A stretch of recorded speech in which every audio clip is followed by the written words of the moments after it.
Before the break, we asked how many mobile phones are reported stolen every hour in the UK. And the answer is 228.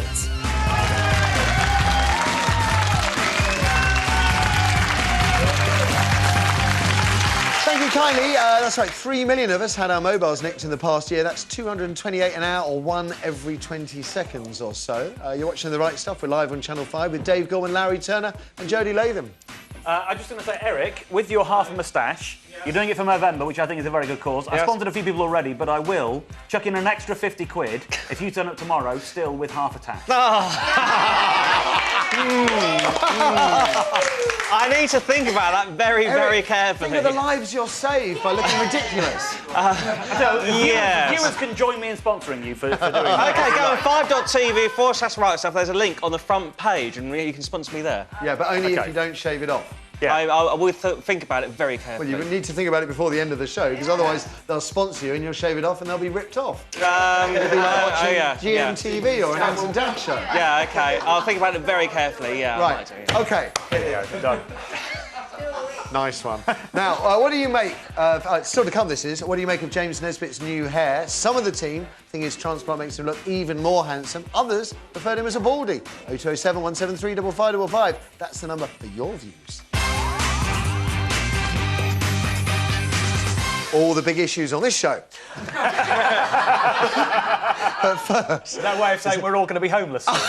Going to be selling it soon. Now, how far would you go to get your stuff back if it was nicked from you or maybe even lost due to your own incompetence? 1 in 100 of us falls victim to theft every year, with mobile phones amongst the most common items taken. Sheffield, bizarrely, is the worst place for phone theft. 1 in 10 locals have had theirs snatched in the last year. But tea leaves aren't the only culprits. We are a pretty careless bunch. 80% of us lose something of value every year. Left your phone in the back of a cab? Well, call it and we'll see who answers. According to the Times, a woman did just that, only for the bloke who answered to demand £50 to return it. Would you pay the money, or say you will and then give them a good hiding when you meet up with them? And what if you were robbed? Would you give chase? I've thought about this often. You give chase and you catch up with them. What then? Now, I said somebody on the panel had a story. Jodie, you had your iPhone nicked when you were dozing and Whittaker started on a train. Yeah, I kind of had myself to blame a little bit for falling asleep and leaving an expensive handset in front of me. But I were on a train and I'd caught that train many times before and it had never happened before. And the carriage was... I'll be honest, I would think many, many times if you were fast asleep before I'd think about nicking your phone. But there we go, that's just by the side. So, you're falling asleep. Basically, yeah, I fell asleep and the carriage was empty, so subconsciously I obviously felt safe, else I would have put it in my pocket or whatever. This is between... for those of you who know the London-Manchester routes, between Macclesfield and Manchester, which is 2 stops, basically at the end of the journey. 1 stop remaining in the middle, which would be Stockport. Some characters got on the train, and obviously, as I've nodded off, he's walked down the train and helped himself to my iPhone. I woke up to a young lady frantically prodding me on the shoulder, looking quite sort of scared and sort of uncomfortable and panicking. You know, that man's just stolen your phone. And I'm like, obviously, what man? I put my eyes up and I could see this geezer descending down the carriage. So without even thinking about it, I just set off on the run and obviously just pounded on this geezer. There was no one else in the carriage. I knew when I was doing it that I was making a huge gamble, but... because in case you turn around and... Well, no, I was thinking legally. Right, like, OK. I weren't bothered for my safety, really, because it was my phone and that is mine, and if you're prepared to take that, then prepare for the consequences. But basically, I was worried, actually, that I could be the one end up getting done for this. Yeah. First of all, because, effectively, I'm assaulting this guy, and I don't know for certain that he's got my phone. But it's 600 quid, I've only got one, it's not insured, and I'm not prepared to take that risk. So, as it stood, I had to take all this into consideration and assess it all, like, in a split second. Which I did. I remember doing it almost like slow motion. Boom, bolted it down the carriage, dived on this guy, give him my phone back. I felt my phone in his pocket, because that's where I put my hands around him. Sort of had a wrestle to the floor or ground or whatever. And we've come from a completely empty carriage. Obviously, this girl's still not so far behind us, who's witnessed the whole scenario. And we've gone from one carriage completely empty into another that's completely full. as I was saying, it's a commuter train, so we come from Macclesfield to Manchester. It's about 5:30, so everyone had got on at Macclesfield at the front carriage, all going back to Manchester. I didn't realise this. I just barged into a carriage that's full, and they've seen me on top of this guy, basically giving him beats. So the public have just, like they do, have just turned on me and like effectively tried to lynch me. And they're just like, oh, get off him. And then it's obviously become apparent that they're going to turn on me, and I was getting better of this guy effectively, or it looked as though I was getting the better of him. All I wanted was my phone. And they're like, what's going on? So as well as trying to stop this guy, trying to get the phone out of his pocket, as well as trying to get him off me, because now he's turned on me and he started punching me because he's got the witnesses and he's got the support of the carriage. I've then got to bring them back on my side.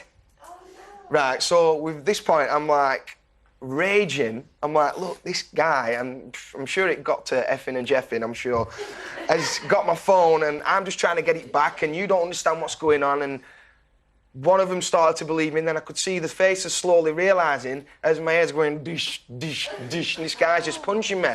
So when I'd realised I got the guys on side, it then come back in the room. Now I can defend myself. So I've got me guard up, having a fisticuffs with this guy. I'm literally boxing with this guy on a train. What that look you're seeing on their faces is actually them going, is that the guy from the As well. Is there a camera? What's going on? They're all getting their mobiles. Is that the guy who jumped over the fence in Hell's Kitchen? Yeah, cutting to the chase. Did you get your phone back? So I didn't get it back. I've not got the phone. No. I've got the guy, right? I've restrained the guy, and I've told the guy, I said, look, mate, and he's still punching me in the head. I'm taking the digs from left, right and centre. He's then resorted to headbutting me a couple of times. I weren't bothered, I wanted the phone, I knew he had it. I'd felt it in his pocket. So he's saying to me, I've got hold of him. The police, obviously the manager's informed the police from the train, so we're expecting the police to be on the platform waiting. No, nowhere to be seen. Snowy, mate. Snowy. No snow, Eating no police. pizza. So I'm waiting for the police. I've got the manager. I've got a couple of witnesses who I've basically begged to stay because without them I've no case, right? So I'm knowing this. So I've got this guy, and this guy's then turned around to me and says, I'll stay here, mate. You don't need to hold me. I'm going to get you done for assault anyway. Right. So this guy's then turned around and says he's going to get me done for assault. So I want my phone back. I don't really want to get the police involved. I just want my phone. Can't be bothered with a court case. Just want my phone. That's the priority. So the police come. The police aren't coming, so the witnesses start walking off. So I've gone to chase the witnesses because I thought without the witnesses, no cases. I'm getting the witnesses, the guys run off. So I'm now in Manchester train station, no witnesses, no phone, no guy, right? Sore head. Sore head. And obviously sore face, so I start seeing the police approaching. This is 10, 15 minutes into it. The manager still stood at the train waiting for them. I've had to explain to them, I've explained to them as quick as I could, and then just started belting it up and down the platforms looking for my phone. And I'm thinking, where is this guy? He can't have possibly got off the platform without going through security and all that. And 15 minutes gone on looking through, and then it's dawned on me, he must be on the other train going out of the station. So I've gone on the train, I'm looking, and I found him. He's there, he's in the toilet. Hey! You're like Columbo. I found him. Get your phone. So I got the guy, and I'm saying, give me the phone, and he's trying to get me done for assault. I'm saying he's got my phone, they were going to arrest me and him, and then all happens, and then next thing, his phone falls out of his pocket, and they find the phone, they've got him with the phone, and yes, we've got a result. Hey!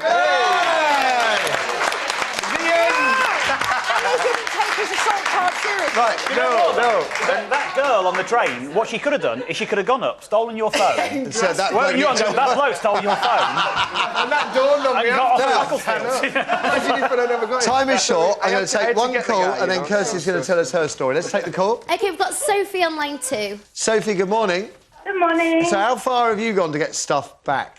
Oh, I ran all the way after them. I was at Brixton for a hen party, and this guy came up to me to distract me, and I had my bags behind me. Right. And his girlfriend came up behind me and nicked my bags, and I didn't really know Scumbags. Brixton, so I pegged it after her, my ridiculously high heels, and caught up with her, but unfortunately her boyfriend came up behind me and beat me on the back of my head, and I knocked to the ground and fell on the floor and cut my knee open. But I just got back from Dubai with my husband, and he bought me a fake Cartier watch as a joke. And as they were going through my bags, I offered my watch and said, look, it's far more valuable than what's in my bag. So he ripped the watch off my wrist and dropped my bags, and I grabbed them and managed to get away. Oh! Fantastic! Fantastic! I hope they rot in hell, Sophie. What a disgusting, horrible, nasty pair they were. Thank you for the call. Kirsty, what's your tale? I was walking through town and I had my handbag on my shoulder. A guy came up to me, went to snatch my bag. So 6 years of taekwondo. I kneed him in the nether regions. Hey! And ran off because I was scared and he ran. And as I was running, this couple ran towards me and grabbed me and held me down because they thought I'd just run and assaulted him. What is the matter with people? As if I'm just going to run up and kick someone. From their point of I'm view, only well, 5'6". To be fair, Kirsty, I mean, you know, they obviously Weekends are thought you different. would. Weekends are different. So everything was OK in the end? Yeah, explained Got your bag? it, that's fine. Yeah, I kept my bag. Good, good.